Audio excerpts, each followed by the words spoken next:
안녕하세요. 커피앤톡입니다. 오늘도 와주셔서 감사드리고요. 바로 사연 읽어보겠습니다. 안녕하세요. 40대 초반의 애청자입니다. 제가 어린 시절 기억하는 제 친정 부모님은 어린 제가 봐도 참 사이가 좋았어요. 그걸 증명이라도 하듯 친정엄마는 아빠와 같이 구두방일을 했죠. 어찌나 두 분이 서로를 챙기는 모습이 보기 좋았는지 아직도 그때의 추억들이 제 기억에 가득해요. 하지만 어느 순간부터 아빠의 건강은 조금씩 약해졌어요. 그래도 늘 괜찮다고 하시는 분이라 정말 괜찮은 줄만 알았는데 결국 저희가 성인이 채 되기도 전에 크게 아프셨고 너무 늦게 병원을 찾은 탓에 제대로 된 치료도 받지 못한 채 아주 짧은 투병을 뒤로 세상을 떠나셨어요. 그렇게 아빠가 돌아가신 뒤에도 엄마는 구두방 일을 놓지 못하고 여전히 혼자 운영하셨죠. 그렇게 엄마는 구두방을 하시며 우리 삼남매를 키우셨어요. 불행 중 다행인 것은 저희 남매가 나이 터울이 조금 있는 편이라 장녀인 제가 엄마를 대신해 집안일도 돕고 동생들을 돌볼 수 있었다는 것입니다. 이제는 동생들도 다 커서 제가 결혼을 한 뒤에는 저와 함께 엄마를 챙기고 있고요. 저와 제 동생들은 엄마에게 이제는 일 좀 그만하시라고 말리고 있는데도 엄마는 그럴 때마다 빙긋 웃으며 용돈벌이라도 이렇게 할 수 있는 게 어디냐고 해요. 자식들 다 키우고 이제 오롯이 자신을 위해 벌어 자신을 위해 쓰는 이 재미를 조금 더 즐기고 싶다고 하니 강하게 말릴 수도 없는 노릇이었어요. 사실 구두 수선 일은 남자들이 많이 하는데 엄마는 젊었을 때부터 남자도 하기 힘든 구두 수선, 구두 닦기 일을 했었어요. 중간에 수선집을 하기도 했지만 종당엔 구두방에 종착해 지금껏 하고 계신 거예요. 저희 엄마의 구두방은 옛날에는 꽤 유명했어요. 그때는 정말 눈코 뜰 새 없이 바쁜 날들의 연속이었고요. 하지만 세상이 변하면서 구두방 자체가 점점 사라지기 시작했잖아요. 그래서 지금은 연세가 진득하신 분들이나 예전부터 엄마의 구두방을 애용해 주셨었던 단골분들이 찾아와 주곤 해서 여유롭게 일할 수 있다고 하더라고요. 엄마는 이것대로의 의미가 크다면서 아직은 이렇게 애정해 주시는 분들이 있어 그만둘 수 없다고 하시더군요. 그 말을 들으니 일을 이제는 쉬었으면 한다고 해도 그런 저희의 생각을 강하게 피력할 수는 없었어요. 그렇게 이제 일을 그만하라고 말하는 우리 남매들 사이에서 유일하게 친정엄마를 응원해 주는 사람은 바로 제 남편이었어요. 남편은 엄마의 뜻이 그러니 아직은 곁에서 묵묵히 지켜봐 주는 것이 우리가 할 수 있는 일이라고 말하곤 했죠. 평소 남편은 엄마와 뜻이 잘 맞았고 엄마를 잘 챙기는 사람이기도 해서 친정엄마가 참 좋아했어요. 남편만 보고 결혼까지 하긴 했지만 제 친정과는 달리 우리 시댁은 아주 기가 센 집안이었어요. 남편은 참 다행히도 시댁 식구들을 안 닮은 그저 평범한 막내 아들이었죠. 남편도 우리 집처럼 삼남매인데 위로 누나가 둘이 있어요. 그런데 남편은 장남이자 막내 아들임에도 누나들과 시모 사이에서 어렸을 때부터 기에 눌려 지냈다고 하더라고요. 그도 그럴 것이 시모는 변호사이고 첫째 신우는 5급 공무원, 둘째 신우는 7급 공무원을 하다 때려치우고 로스쿨에 진학해 현재는 변호사거든요. 시모가 변호사로 일을 하고 있으니 변호사 자격증만 따면 취직은 문제도 아니었어요. 그래서 둘째 신우도 공무원이라는 직업까지 때려치우고 변호사가 된 거고요. 이에 반면 시부는 그냥 평범한 회사원이었어요. 제 남편도 시부와 크게 다르지 않고요. 남편은 이런 시부를 참 많이 닮은 것 같다고 느꼈어요. 우리 시댁은 하도 여자들 기가 세고 목소리도 커서 남자들은 말 한마디 못하는 그런 분위기예요. 남편도 자신의 엄마와 누나들에게 찍소리도 못하니 저도 덩달아 시댁에서 늘 기가 죽어 살았어요. 그리고 시모나 신우들이 저를 마음에 들지 않기도 했고요. 그냥 스치듯 지나가는 인연도 아니고 가족인 저를 그렇게 오랫동안 마음에 들어 하지 않는 것도 참 어려울 텐데. 신우들이나 시모는 그쪽으로는 참 지독하게도 일관성이 있는 사람들이었어요. 한 번은 둘째 신우가 로스쿨에 진학했을 때 심사숙고해서 축하 선물을 골랐어요. 종일 백화점에서 시간을 보내며 이곳저곳 안 들린 브랜드가 없을 정도로 알아보고 다녔죠. 저는 블라우스와 어느 차림에도 잘 어울리는 구두를 샀어요. 물론 그날 혼자서는 도저히 어려울 것 같아 남편과 함께 다니며 고른 것이었어요. 둘째 신우가 좋아할 걸 상상하며 구매한 선물을 예쁘게 포장한 듯 시댁으로 향했죠. 마침 둘째 신우를 축하하기 위해 시댁에서 식사하기로 되어 있었거든요. 저는 그 선물을 챙겨 시댁을 향하는 동안에도 남편에게 둘째 신우가 마음에 들어하지 않으면 어떡하냐고 걱정했는데 남편은 분명 좋아할 거라고 용기를 북돋아 주었어요. 그게 너무도 고마웠어요. 그런데 좋아할 거라는 남편의 말과는 달리 둘째 신우는 제가 준 선물을 거들떠보지도 않았어요. 거기다 제게 불만까지 늘어놓았고 그 옆에서 부추기는 신우와 시모까지 정말 가관도 아니었어요. 이게 다 뭐야? 선물을 하려면 좀 그럴싸한 걸 해오던가. 어디 길바닥에서 주워오는 것도 이것보단 낫겠네. 그러게 말이야. 뭐 이런 싸구려를 선물해 오냐? 그리고 촌스럽게 요즘 누가 이런 걸 신어? 진짜 센스라곤 눈 씻고 찾아볼 애도 없다. 아이, 누나들, 그래도 아내가 종일 백화점에서 고르고 또 골라서 사온 축하 선물인데 그걸 그렇게 말하면 어떻게 해? 내가 같이 동행해서 고른 거야. 그러니까 그만해. 넌 조용히 해. 어디 여자들 일에 끼어들어? 종일 고민하다 골라온 수준이 고작 이 정도라는 게 더 충격적이다. 다른 것도 아니고 로스쿨 진학인데 꿀리지 말라고 명품 백 정도는 해줘야 하는 거 아니야? 고민을 안 했던 건 아니지만 가방은 많이 가지고 계시길래 그래서 블라우스랑 구두로 한 건데 디자인이 마음에 안 드시는 거면 제가 바꿔다 드릴. 아, 바꾸긴 뭘 바꿔. 그냥 받은 셈 칠 테니까 환불해. 취향 촌스러워서 바꾼다고 해도 뭐가 바뀌겠어? 그리고 명품백은 많이 가지고 있을수록 좋은 거 몰라? 아휴, 이렇게 털 떨어진 애랑 무슨 말을 해? 꼴도 보기 싫으니까 돌아가. 여기서 마주보고 밥 먹으면 체할 것 같으니까. 이번에 나온 신상 블라우스와 구두라 두 개 합만 값이 100만 원이 훌쩍 넘는 것이었음에도 이렇게 센스 없다는 질타를 받으며 시누이들에게 무시를 당해야 했어요. 결국 저는 이날 시댁에서 축하상만 차려준 뒤 집으로 돌아와야 했어요. 그 와중에 남편은 저와 함께 일어나지도 못하게 하는 시무 때문에 남편은 가족 행사에 참여하고 저만 홀연히 빠져나와야 했고요. 쭉 여자들에게 치여 살았던 남편과 시부라 이런 상황에서도 크게 반발도 못하고 그냥 그렇게 지나가야 했죠. 처음 결혼 초기에는 이런 게 너무 부당하다고 느껴지기도 했지만 목소리가 큰 사람들이 집안을 이끌어가는 사람들이다 보니 제대로 반발도 해보지 못했어요.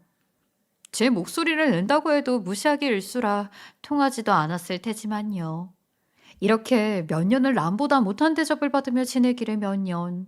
이제는 원래 이런 사람들이라는 것을 받아들였고, 그래서 전만큼 상처를 받진 않아요.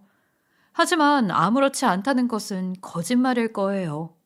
하지만 애써 친정 식구에게도 남편이나 시부에게도 티내지는 않아요. 그냥 제 몸 하나 제가 지키고 말지 싶어서요. 이렇게 자기들 잘난 맛에 사는 여자들이 드글드글한 시댁. 그런데 이런 기센 시무와 신우가 더 목소리를 크게 낼 기회가 또 생겼어요. 바로 시무의 로펌 개업이었죠. 시무의 로펌은 6층으로 구성된 대형 로펌이었어요. 그러니 시무의 어깨는 하늘 높은 줄 모르고 치솟았죠. 평소라면 저를 무시하는 것처럼 저희 친정도 무시하는 그런 분인데 이상하게 로펌 개업식 이틀 전날 저희 친정엄마도 개업식 날 오라고 하는 겁니다. 평상시 같았으면 우리 친정엄마는 절대 쳐다도 보지 않았는데 웬일인가 싶었어요.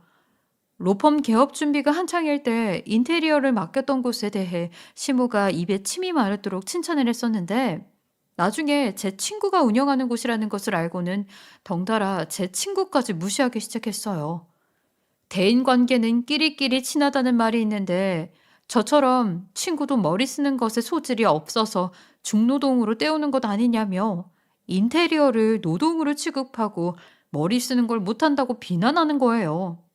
그런데 저도 친구도 남 못지않게 좋은 대학 나와서 각자의 일에 대해 전문성을 가지고 일하는 사람이거든요. 그래서 친구가 시무에게 이 이야기를 듣고는 너무 화가 나서 인테리어 시공을 갑자기 중단해 버린 거예요. 딱 이미 시공을 한 부분에 대한 금액만 처리한 뒤 말이에요. 시모는 그런 친구의 행동에 콧방귀를 끼며 그것만 잘하는 줄 아냐며 자신도 똑똑한 사람들이 체계적으로 관리하는 곳에 맡길 거라고 해버린 거죠. 그래서 친구가 인맥을 동원해 자신이 겪은 상황까지 털어놓으며 시모의 로펌 인테리어 업무를 막았고, 결국 시모는 친구의 인맥에 두 손 두 발 다 들고 더 미룰 수 없던 인테리어 공사를 다시 친구에게 맡겼어요. 친구는 해주고 싶지 않고 금액적인 부분도 다 처리했으니 이제 손 떼겠다고 강하게 나갔고요. 시모는 발등에 불이 떨어진 상황까지 닥쳐서야 제 친구에게 자신의 언행에 불쾌했을 걸 잘 안다며 미안하다고 사과를 했죠. 친구는 원래대로라면 손 뗀 곳은 다시는 해주지 않지만 제 얼굴을 봐서 이번만 끝까지 마무리 지어주겠다고 했어요. 그리고 시모의 성정을 알게 된 뒤 또 뒤에서 말이 나올 것을 대비해 정말 온 신경을 다했고 흠잡을 곳 없을 만큼 완벽한 인테리어를 해줬어요. 시모도 결과값을 보고는 너무도 마음에 들어 했고요. 이 일로 저한테 잘하기로 마음이라도 먹은 건지 아니면 제 인맥이라고 무시했던 것에 대한 반성을 하게 된 건가 싶기도 하더라고요. 그렇게 생각하게 되니까 기분이 무척 좋았어요. 엄마를 초대하는 것도 너무 기뻤고요. 그래서 저는 엄마에게 연락해 시모가 자신의 로펌 개업식에 엄마까지 초대했다고 말씀드렸어요. 엄마는 무척 기뻐하며 말했죠. 엄마, 시어머님이 이번 로펌 개업식 때 엄마도 초대했어. 이틀 뒤인데 시간 낼 수 있어? 나를? 시간이야. 없어도 만들어서라도 참석해야지. 그런 중요한 자리에 초대를 받는 건데. 이틀 뒤라고? 시간이 없네. 얼른 떡집에 가서 개업 떡이라도 좀 맞춰야겠다. 엄마는 시어머님이 뭐 좋다고 그렇게까지 해. 나는 시어머님 아직도 미워 죽겠어. 그러니까 그렇게까지 챙길 필요 없어. 우리가 뭐 잘 보여야 하는 입장도 아닌데 뭐. 그리고 나한테 잘 대해주지도 않고 또 우리 집에 예의도 잘 못 차리는 양반이잖아. 그런데 뭐하러 그런 대접을 해? 아이고, 누가 사돈한테 잘 보이려고 한다니? 이게 다 내 딸 기 세워주려고 하는 거지. 이 김서방이 자기네 식구들 사이에서도 기를 못 펴니까 너도 덩달아 주눅이 많이 들잖니 이거사. 이런 자리라도 빌려서 내 딸 챙겨야지. 엄마도 참 그렇게까지 신경 안 써도 괜찮아. 내가 시댁이랑 결혼했나? 남편이랑 결혼했지. 우리 사이도 좋고 시댁도 자주 안 가서 괜찮아요. 그러니까 너무 무리하지 마셔. 알겠죠? 위에서 말한 것처럼 저희 아빠가 70연세에 세상을 떠나고 구두방을 하면서 저희를 키웠고 또 지금껏 구두방 일을 놓지 않고 있는 엄마를 시모는 하찮은 일을 하는 무능한 사람이라고 생각하고 홀대했어요. 상견례 때는 대놓고 구두방이면 남들 앞에서 수차례나 머리 조아려 남의 발만 쳐다보고 있는 그런 직업이지 않냐며 얼마나 배운 것이 없으면 그런 저급한 일을 하느냐고 대놓고 막말하기도 했어요. 그때 참지 못하고 시모에게 대들었는데 그 뒤로 시모에게 더욱 찍혀서 저를 더 못마땅해 하기 시작했죠. 그뿐이겠어요. 결혼식 날도 어찌나 하객들에게 저희 집안이 시댁 덕 보려고 결혼하는 거라는 말까지 해대는 탓에 저희 측 하객들까지도 불쾌함을 느꼈던 적도 있었어요. 그래서 엄마는 한동안 제게 능력 없는 부모를 만나 미안하다고 면목이 없다는 말을 하곤 했죠. 그 정도로 시모는 저희 엄마를 없는 사람 취급했고 또 가족이라는 것을 창피했어요. 그런데 그런 시모가 엄마를 다른 날도 아닌 자신의 로펌 개업식에 초대를 했으니 엄마도 들뜰만 했던 거죠. 그렇게 개업식 당일 일찍 가서 엄마를 챙기고 싶었지만 아이가 있어 쉽지 않더라고요. 로펌 개업식 날 아이를 데리고 갈 수도 없는 노릇이라 친한 동네 엄마에게 맡기고 로펌으로 향하게 되었어요. 그래서 늦게 도착하게 되었죠. 그런데 엄마를 모시고 간 여동생에게 전화가 왔어요. 동생 말이 엄마가 양손 가득 개업식 선물을 들고 갔는데 시모가 그런 엄마를 경멸하듯 쳐다보며 이건 뭐예요? 이런 걸 왜 들고 와요? 누가 이런 거 사가지고 오라고 했어요? 난 그런 의미로 부른 게 아니에요. 라는 식으로 날카롭게 이야기를 했다면서 자신과 엄마에게 그렇게 행동한 시모 때문에 민망하고 애매하게 서 있다가 챙겨간 선물 그냥 탕비실에 두고 나왔다는 거예요. 그러면서 제게 짜증난다며 화를 내더군요. 아, 진짜. 언니 시어머니 왜 그 모양이야? 지가 변호사면 다야? 진짜 성질나. 언니 시모도 짜증나는데 언니도 짜증나. 엄마가 저런 대우 받을 걸 알면서 왜 초대하게 가만히 뒀어? 중간에서 잘랐어야지. 엄마도 기분 상했는지 자신은 알아서 갈 테니까 나보고 알아서 돌아가라고 해서 지금 따라가고 있잖아. 어머, 아이, 미안해. 어머님이 먼저 초대하시기도 했고 또 많은 사람들 앞에서 엄마를 그렇게 대할 거라는 생각은 미처 못했어. 내가 엄마에게 연락해 볼게. 오느라 고생했을 텐데 미안해. 조심히 들어가. 저는 동생의 말을 듣고 엄마에게 너무 미안했고 시모에게 너무 성질이 났어요. 엄마가 걱정돼서 연락을 해보았지만 받지 않더라고요. 저는 이대로 지나가게 둘 수 없다는 생각에 씩씩대며 뒤늦게 시모 로펌에 도착했어요. 그런데 차에서 내려서 보니 분명 동생 말로는 집으로 갔을 거라는 엄마가 다시 시모 로펌으로 가는 모습을 보게 됐죠. 저보다 몇 걸음 더 앞에 엄마가 보였거든요. 그런데 이상한 건 분명 선물을 탕비실에 다 두고 나왔다고 했는데 엄마의 손에 커다란 가방이 들려 있었다는 겁니다. 저는 그런 엄마의 모습에 이게 다 무슨 상황인가 싶어 엄마 뒤를 바짝 붙어 따라갔어요. 그런데 로펌 복도에서 시모와 엄마가 나누는 대화를 듣고 말았어요. 출장비는 3만 원 주면 되겠죠? 내가 오늘 사돈을 부른 이유가 다 이 이유 때문이었어요. 출장으로 우리 회사 변호사들이랑 직원들 구두만 닦아도 사돈 한 달치 월급은 벌걸요? 내가 사돈을 위해서 사돈 도와주려고 이렇게 불렀던 거예요. 저 같은 사돈도 없어요. 여기 일단 3만 원 받으세요. 아휴, 참.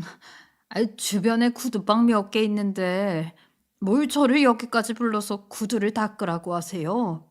이렇게까지 신경 써주지 않으셔도 되는데. 네. 시모는 우리 엄마를 부려먹으려고 개업식 날 인심 쓰듯 부른 것이었어요. 저는 그런 시커먼 속셈도 모른 채 시모가 엄마를 초대했다고 개업식 날 오게 만든 거고요. 문 밖에서 보니 엄마는 고개까지 숙여가며 3만 원을 손에 쥐고 인사를 하는 것 같았어요. 저는 그 모습이 눈에 들어오자마자 너무 열이 받아 그대로 유리문을 깨트릴 듯 세게 열며 로펌 안으로 들어갔습니다. 그런데 그 순간 생각지도 못한 일이 벌어졌어요. 사무실에서 한 남자가 나와서는 갑자기 엄마를 얼싸는 거예요. 전 처음에는 정의를 중요하게 여기는 변호사 직원 중 한 명인가 보다라고 생각했어요. 그런데 그게 말이 되나요?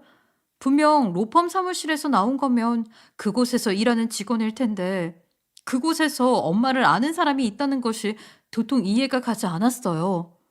그런데 엄마가 자신을 끌어안은 사람의 행동에 처음에는 많이 놀라했다가 곧 평소 저희에게만 보여주는 밝은 미소가 얼굴에 번지는 겁니다. 저는 더욱더 이해할 수 없었어요. 도대체 누구인가 궁금하기도 했죠. 그런데 엄마를 얼싸안았던 그 사람이 시모에게 화까지 내기 시작하는 거예요. 정말 정의의 사도인가 싶었어요. 그 순간에는 말이에요.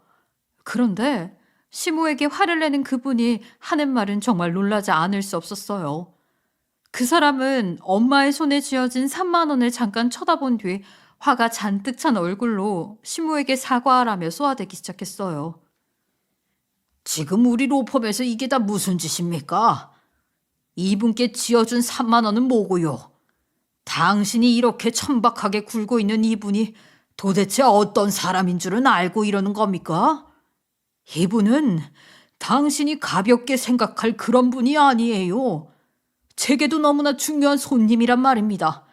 어서 사과하세요, 어서. 한 대표한테 소중한 손님이라니? 그리고 오해야. 우리 사돈이 구두방을 하는데 요즘 구두방 일이 많지 않잖아. 그래서 순수한 마음으로 도와주려고 했던 것뿐이라고. 내가 천박하게 굴었다니 말도 안 돼요. 지금 순수한 마음이라고 했어요? 내 두 눈과 귀로 당신이 한 언행을 모두 봤는데 발뺌이라도 할 셈입니까? 분명 스승님이 축하 선물을 챙겨왔을 때만 해도 멸시의 눈초리였던 걸 내가 다 봤는데도 이리 잡아댈 생각이냔 말입니까? 그건 챙겨오지 않아도 되는데 너무 이것저것 챙겨와서 조금 창피했을 뿐이에요. 아무리 그래도 제 사돈인데 제가 사돈을 멸시할 리 있나요?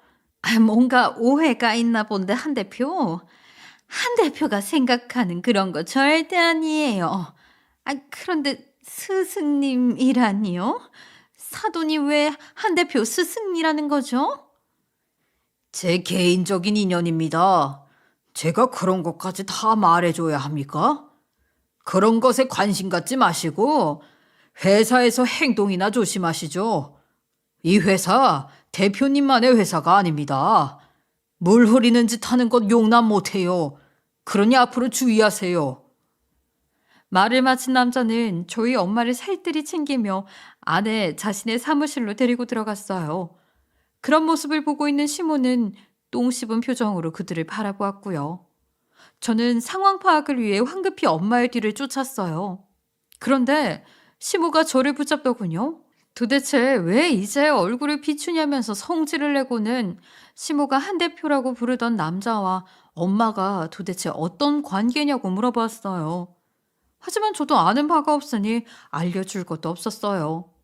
저는 시모에게 저도 잘 모르겠다고 말한 뒤 이 로펌에 시모 말고 다른 대표가 또 있었던 것이냐고 물었어요.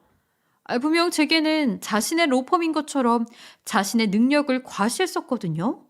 그런데 시모는 되려 제 질문에 당황했고 대충 얼버무리려는 모습이 눈에 다 보이기까지 하더군요. 전 그런 시모에게 또다시 물었어요. 우리 엄마를 구두 닦기나 시키려고 오늘 부른 것이냐고요. 그런데 시모는 못 낀 놈이 성낸다고 조용히나 하라고 본인이 성질난다면서 앙칼지게 말하더라고요. 시모 말이 저희 엄마가 돈벌이도 안 되는 구두방 운영하며 지내는 걸 아는데 이렇게 인파가 모이는 자리가 생겼을 때 돈 벌면 좋지 않냐면서 그래서 우리 직원들 구두 닦아 돈 좀 벌라고 불렀다고 고개까지 축혀들고 뻔뻔하게 말을 하더군요. 전 그 말에 부르르 떨며 시모의 몸을 확 쳤고 그 손이 떨구어지면서 얼굴까지 내리쳤어요. 너무 열이 뻗치고 분노가 들끓어 저도 모르게 제 손이 먼저 나가버리고 만 거예요. 저는 그날 태어나 처음으로 손찌검이라는 걸 해보았네요. 그런데 이런 제 행동에 가만히 있을 시모가 아니었어요. 시모도 똑같이 제 뺨을 향해 손을 휘둘렀어요.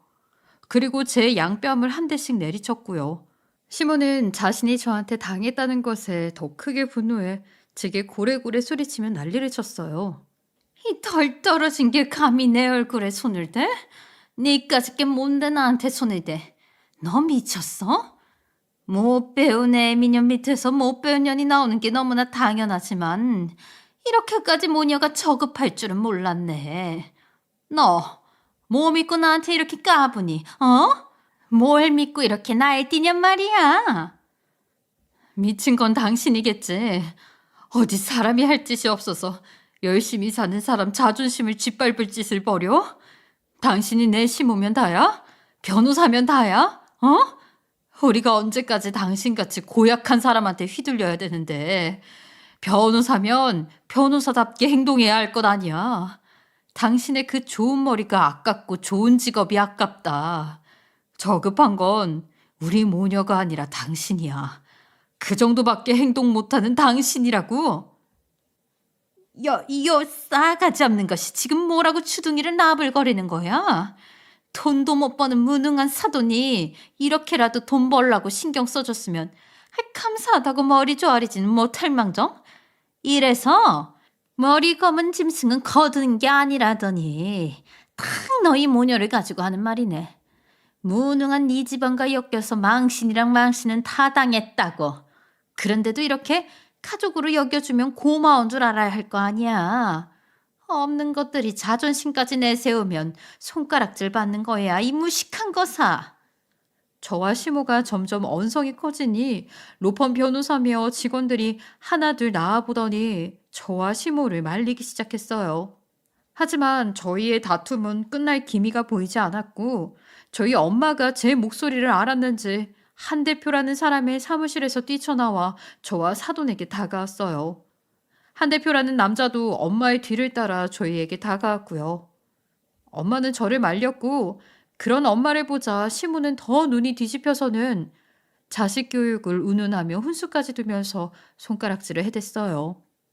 엄마는 바보같이 사돈에게 자식 교육 잘못시킨 자신이 문제라며 죄송하다고 시모 앞에서 고개까지 숙이며 사과하더라고요. 저는 그 모습에 더욱 속이 상했어요.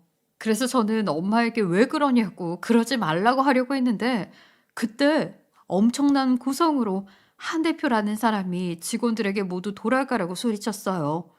그 탓에 시모 그리고 저까지 순간 너무 놀라 말문이 막혔죠. 직원들도 일사불란하게 자기들의 자리로 사라졌고요. 주변이 쥐죽은 듯 조용해지자 낮은 음성으로 한 대표가 말문을 열었어요. 더없이 좋아야 하는 날 분위기를 망친 시모에게 먼저 질타를 쏟아내더군요. 공과 사도 구분 못하는 하수라면서 이런 사람을 어떻게 믿고 앞으로 같이 일을 하겠냐고 하는데 시모의 표정은 종이 구겨지듯 구겨졌어요. 한 대표는 그런 상황에도 엄마를 옹호했어요.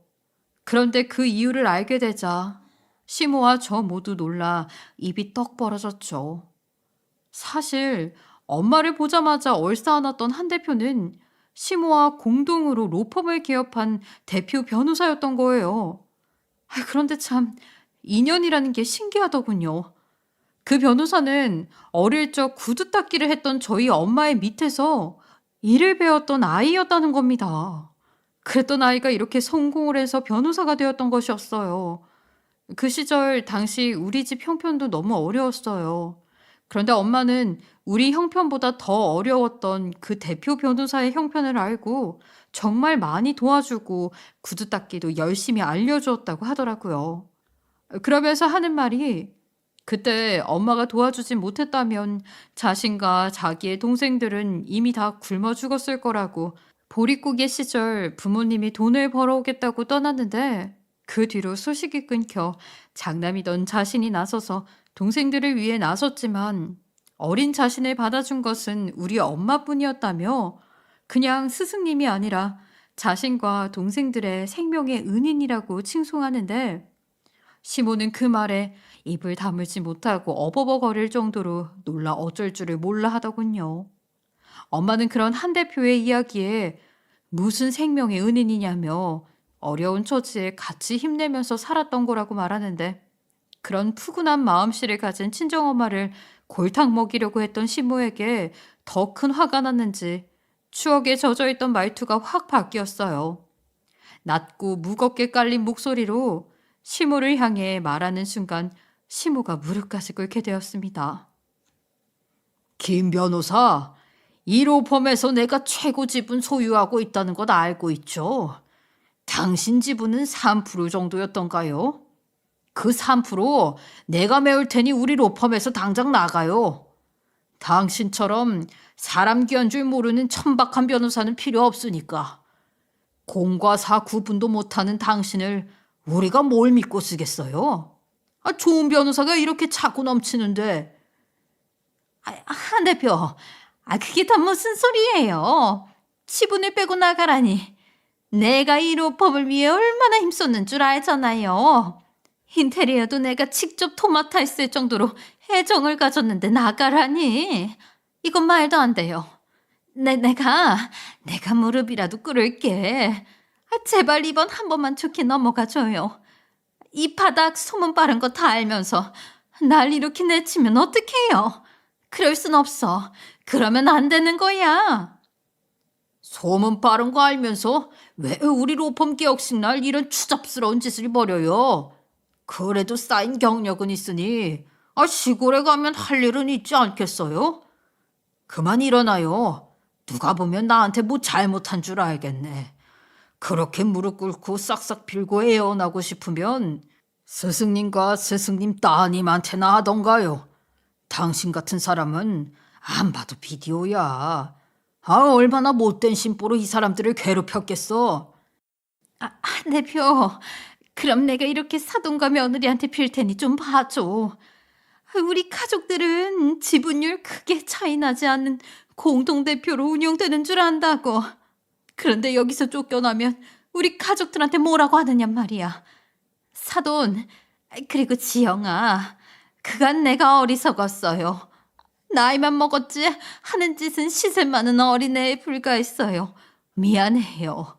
앞으로 존중할게요. 그러니 제발 한 대표 좀 알려주세요. 시모는 이제야 저와 엄마에게도 자신의 처지가 나빠지지 않도록 도와달라고 애원하더라고요. 하지만 시모가 그러든지 말든지 한 대표는 저희 엄마에게 자신과 함께 일하는 직원들을 소개해 주겠다며 직원들이 모여있는 곳으로 데리고 가버렸어요.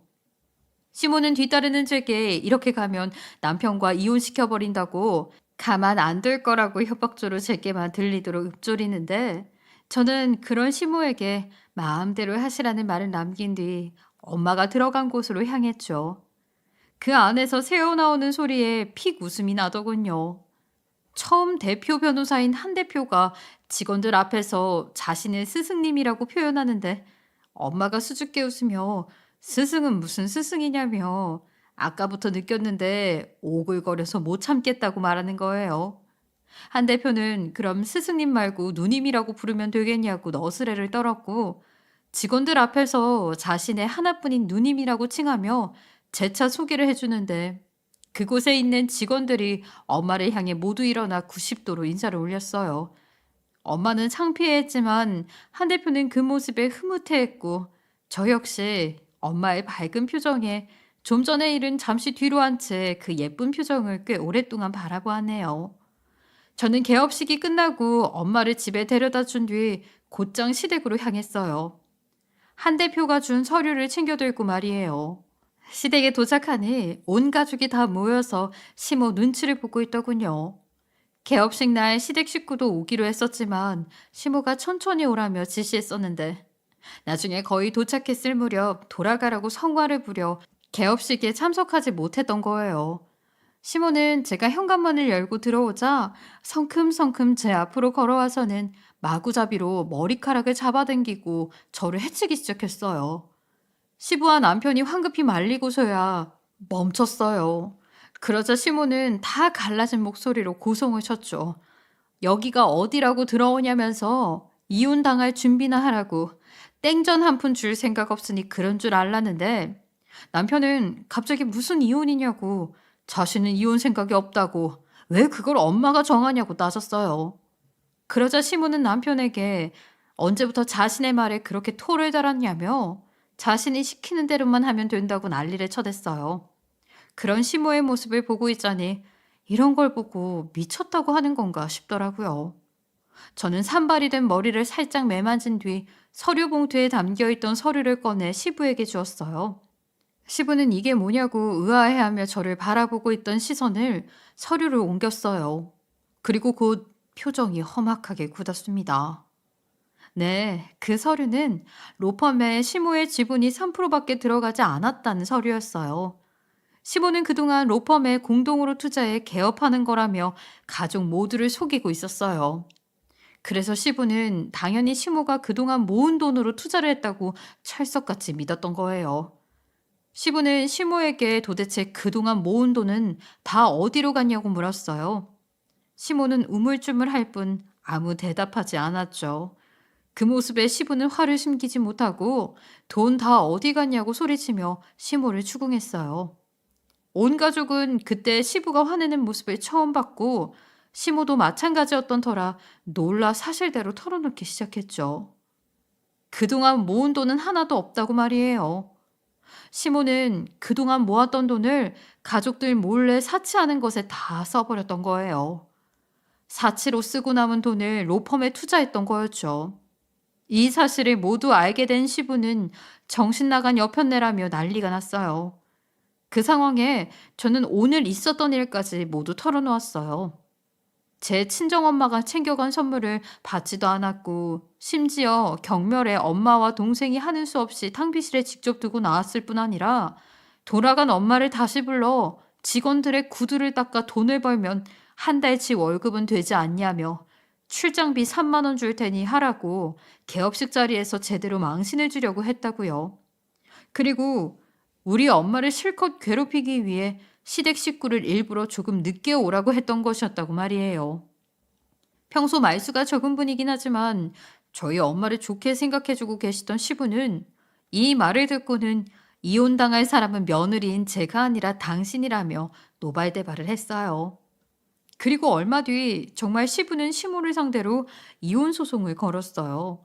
시부도 한 대표에 대해 말로만 듣고 있어 알고는 있었는데 직접 대표를 찾아가 시모에게 땡전 한 푼 줄 수 없으니 소송을 도와달라고 부탁해 담당 변호사로 한 대표를 고용했어요. 한 대표도 저희 엄마에게 그렇게 못되게 군 시모를 제대로 혼쭐 내야 한다는 생각이 있어 정말 적극적으로 시부의 이혼을 도왔어요. 그리고 로펌에서 시모가 잘린 것뿐만 아니라 원래 둘째 신우도 시모 덕에 낙하산으로 그 로펌에 취직할 예정이었는데 그것까지 무산되었어요. 둘째 신우는 자신의 꽃길을 시모가 다 망쳤다며 원망했고 시모가 둘째 신우에게 자신을 좀 도와달라고 했지만 대차게 거절해버렸어요. 거기다 시모에 대한 추문이 삽시간에 퍼진 탓에 시모를 도와주겠다고 나서는 변호사도 아무도 없었어요. 결국 이혼 소송 중에 받은 로펌 지분의 3%도 시부에게 줄 위자료로 다 탕진했고 시부와 함께 모았던 재산까지 몰래 손댔던 것 때문에 재산 분할도 받지 못한 채로 시댁에서 쫓겨나게 되었습니다. 시모는 저희 모녀에게 분풀이를 하기 위해 찾아왔고 자신의 명예를 실추시킨 것에 대해 엄벌로 처벌할 거라며 난리를 쳤어요. 하지만 우리 엄마도 한 대표 덕에 법조계 인맥이 꽤 많이 생긴 후라 많은 분들께서 나서서 도움을 주어 시모의 복수 계획은 흐지부지하게 끝이 났어요. 남편과의 이혼을 거론했던 시모가 사라지니 자연히 남편과는 그 전처럼 화목하게 지내게 됐고요. 시댁에서 시모가 쫓겨난 뒤 큰 변화가 생겼어요. 바로 기센 신우들의 입지인데요. 시모가 줄을 잡고 집안을 통솔했던 예전과는 달리 시부가 집안의 가장이고 기둥으로서 딱 잡고 있어서 더는 신우들이 제 남편을 무시하거나 저를 홀대하는 일도 없어졌답니다. 그뿐이겠어요? 이전에는 제가 주방 일을 할 때 시모가 신우들은 절대 손 하나 까딱하지 못하도록 했는데 그랬던 시모가 없어지니 시부의 말을 나를 수밖에 없었어요. 시부가 며느리는 평생 귀한 손님이라며 신우들에게 그동안 했던 저의 일을 하도록 지시했어요. 예전이라면 절대 싫다고 반대했겠지만 지금은 그 누구도 시부의 말을 거역하는 사람이 없어졌네요. 그래서 예전에 전 가정부와 흡사했다면 지금은 정말 귀한 손님 대접을 톡톡히 받고 있어 행복하네요. 아직도 시누이들에게 가끔 시모가 연락하는 듯해요. 하지만 시누들이 시모를 거절하는 것 같더라고요. 자기들 처지도 시모처럼 되면 안 된다는 게 이유인 듯 보였어요. 저희 엄마는 모든 일이 정리된 지금도 구두방 일을 하고 계세요. 거기다 한 대표의 로펌에 구두 관리 강의까지 나가고 계십니다. 변호사들은 여자 남자 할 것 없이 구두를 많이 신는데 관리를 잘 못하는 분들이 많다며 직원들이 직접 요청했다고 하더라고요. 친정엄마는 요즘 제2의 삶을 사는 것처럼 신이 난다고 하시네요. 이제야 비로소 저를 있는 그대로 인정해주는 사람들 속에서 지내게 되었어요. 그래서일까요? 예전보다 더 웃음으로 가득한 날이 많아졌어요. 앞으로도 이렇게 웃음 가득한 날만 가득했으면 하는 바람입니다. 애청자분들도 웃음 가득한 나날 보내시고 제 이야기 들어주셔서 감사합니다. 지금까지 커피앤톡이었습니다. 오늘도 끝까지 함께 해주셔서 감사하고요. 다음 영상으로 또 찾아뵙겠습니다.